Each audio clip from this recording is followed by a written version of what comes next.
Donc, alors bonjour à vous, je vous fais une petite vidéo. Là, je suis avec Christian qui est à côté de moi. Je vais le laisser parler et surtout, je vais lui poser des questions. Donc, en plus, c'est la première fois que tu fais une vidéo, c'est ça? Tout à fait, la première fois. Donc, voilà, je le trouve plutôt confiant d'ailleurs pour une première vidéo parce que généralement, les personnes sont plus stressées. Donc, voilà, c'est une belle expérience. Alors, pourquoi j'ai eu envie de lui poser des questions?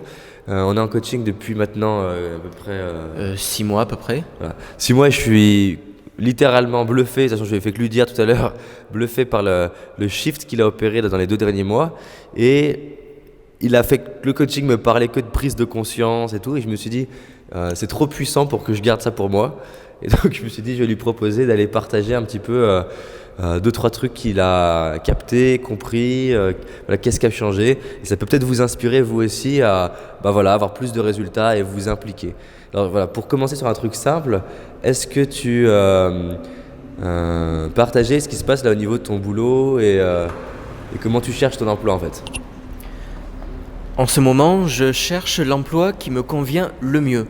Ouais. Je serais même plus à faire passer des entretiens à mes employeurs que moi à chercher absolument à me vendre en fait. Voilà, alors raconte-moi au début comment c'était les entretiens et maintenant et le dernier entretien que tu as fait, la différence. Le tout premier entretien que j'ai fait, c'était en gros, embauchez-moi à tout prix, je ferai exactement tout ce que vous voulez, je m'écrase à vos pieds, embauchez-moi.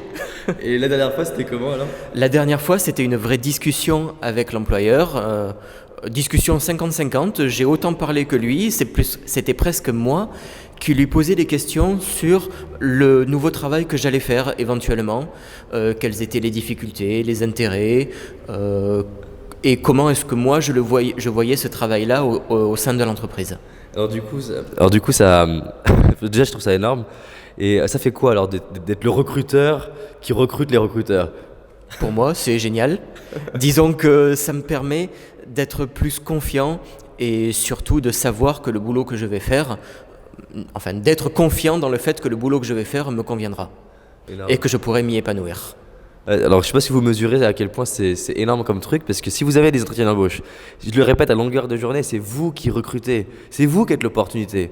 Alors ce qui s'est passé, c'est que ça s'est pas fait en un claquement de doigts, mais vous vous rendez compte sur une vie ce que c'est 7 mois. Alors, les gens souvent ils veulent des résultats en 2 jours, 3 heures, 1 jour, mais en 7 mois il est capable maintenant de dire c'est moi qui recrute. Et ça c'est un truc de fou. Alors je tiens à vous dire que les résultats c'est pas forcément immédiat ou c'est pas en 2 secondes que vous allez changer votre vie. J'ai pas changé ma vie en 2 secondes, mais ça prend pas forcément longtemps contrairement à ce qu'on voulait se croire. Et alors ce qui est intéressant, c'est que je pense que là, il y a des gens qui se disent « Putain, il est inspirant, merde, comment il fait ?» Est-ce que tu pourrais leur partager, là, quand on s'est rencontrés, si c'était si simple pour toi? Est-ce que ça a été d'ailleurs même si simple tout au long du coaching? Pour moi, le coaching, ça a été comme un vrai mur. Un mur que d'abord je me suis pris en pleine gueule, qui a fait très mal. Et une fois que j'étais debout face au mur et que je me le suis pris dessus, je suis tombé, quoi. Donc le tout début du coaching, j'étais encore plus mal que ce que j'étais avant. Exactement. Parce qu'il y a des fois où tu t'es dit, mais je suis pas sûr que ça va marcher. Tout le temps. Ouais. Et c'est ça qui est énorme, c'est que moi, vu que je commence à avoir accompagné pas mal de personnes, et je le vois, cette sensation de, il est sûr de ce qu'il fait, où est-ce qu'on va, comment ça va se passer. Et pour moi, c'est toujours un moment magique quand la personne, boum, prend conscience du truc et passe le niveau supérieur. Et je voudrais, si t'es ok, ce que tu m'as dit par rapport au mail que tu m'as envoyé, auquel j'ai pas répondu ou répondu plus tard. Oui, tout à fait. Mais disons que j'étais dans une situation personnelle très délicate, très déstabilisante. Ouais. Disons que j'étais en train de perdre complètement pied, quoi. J'étais en train de me noyer. C'est ce que tu croyais en tout cas. Voilà. Je t'ai envoyé un mail où je t'ai demandé 2-3 conseils. Tu ne m'as pas répondu. Enfin, du moins, sur le moment, tu ne m'as pas répondu. Et je me suis dit... Tu t'es dit quoi là? Là, je me suis dit, mince, il ne me répond pas, c'est pas sympa de sa part. Mais surtout, je me suis dit quelques minutes par la suite, bon sang, jusqu'à présent, David a été un aiguillon pour moi, et là, j'ai besoin de lui comme une béquille. Ras-le-bol, je n'ai pas envie d'une béquille, je suis capable de m'en sortir tout seul. Je n'aurai pas ma béquille, il n'est pas en train de me répondre à la preuve, je n'aurai pas la béquille, bon, je vais tomber. Voilà, une fois que je serai tombé, je me serais bien fait mal et puis je vais me relever. Exactement.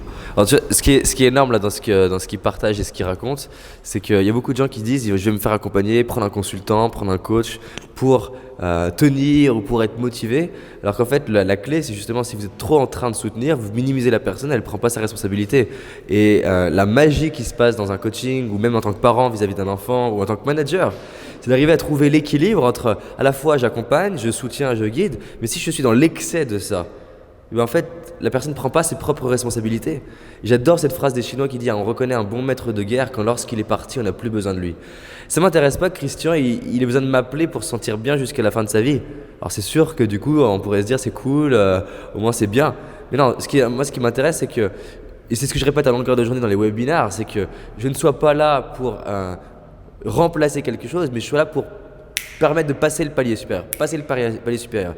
Et ce qui est fou, c'est que, le rôle que je vais prendre vis-à-vis de Christian, j'ai d'autres personnes qui ont le rôle vis-à-vis de moi, de m'aider à passer le palier supérieur. Et pour moi, c'est ça un bon manager, un bon leader, c'est quelqu'un qui responsabilise la personne. Écoute, t'as ton truc, maintenant qu'est-ce que tu fais? Et ce qui est puissant, c'est que là, dans ce qu'il est en train de faire, il est en train de prendre ce rôle pour lui-même et bientôt pour de plus en plus de personnes. Parce qu'en prenant sa responsabilité, il y a des gens qui vont commencer à prendre leur responsabilité autour de lui. Qu'est-ce que tu en penses?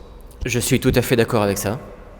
C'est-à-dire que une fois que je commence à bien m'affirmer, les gens autour de moi vont être dans cette dynamique puisque j'en suis l'initiateur. Et que également, je vais plus voir cette dynamique également chez les autres. Et c'est ça qui me plaît.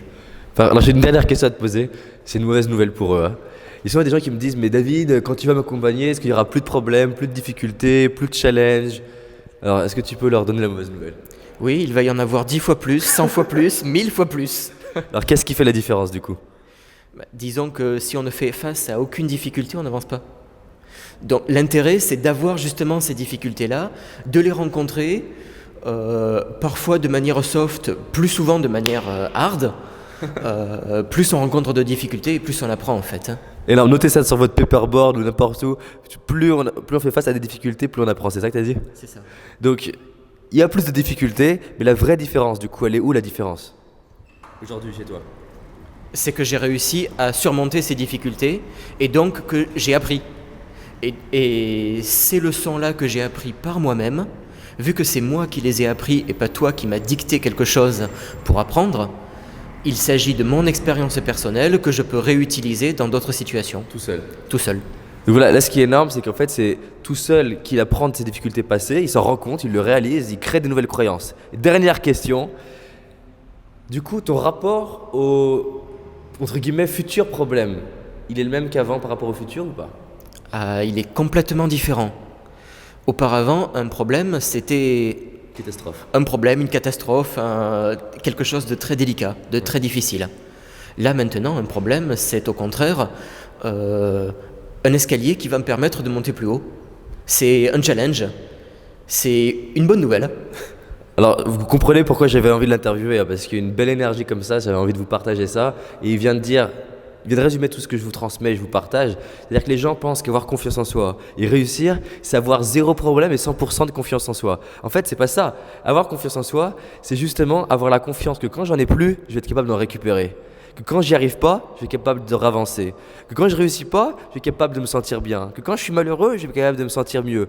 Que quand il y a toutes les raisons d'être malheureux, je vais créer de la gratitude. Et en fait, la clé, c'est pas d'être en haut. La clé, c'est de savoir monter ou descendre. Si vous arrivez à faire ça, vous avez juste la clé. Voilà, moi je vous dis à bientôt et peut-être à une prochaine personne. En tout cas, partagez sous la vidéo ce que ça vous a apporté cette interview. C'est sa première vidéo. Donc voilà, partagez. Je vous dis à bientôt. Salut. Un dernier message? À bientôt, bon courage et battez-vous.